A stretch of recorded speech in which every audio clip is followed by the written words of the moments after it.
Ah, there it is. Okay, I wanted to show you this real quick.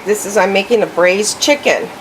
So in my braised chicken, what I did was I marinated it with some extra virgin olive oil, oops, and some grapeseed.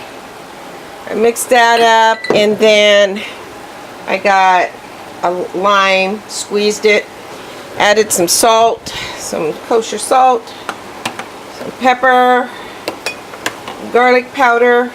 Oop, can you see that? Smoked paprika. And I get this at the organic store because it's just, to me, it tastes better. That's just me. And some Cajun seasonings. There's some Cajun seasonings. Ooh, if you can see that. Okay. And some powdered, there you go. Some powdered tomato umami that I made from last season.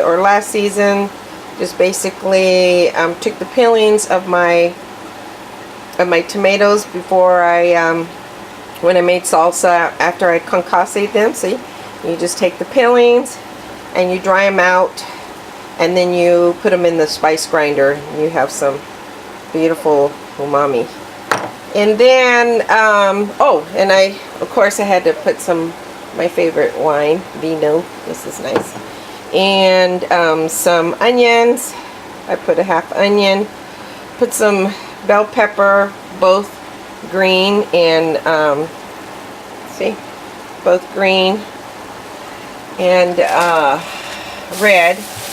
And then here's some remnants of some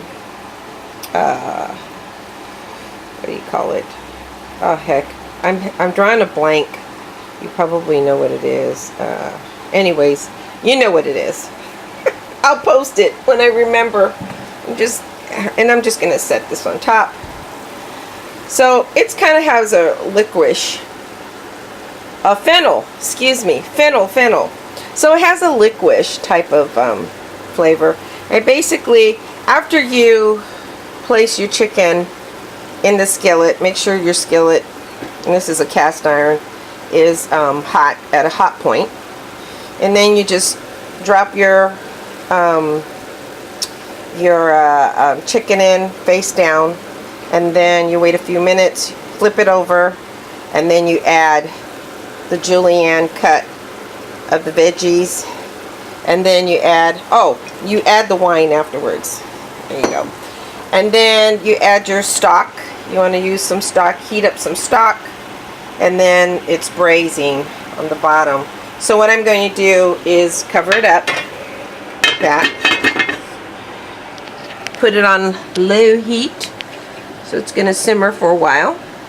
So once you put on low heat and let it cook until it's fork tender or pulls apart, and then I would say a good 40 to 45 minutes should be done.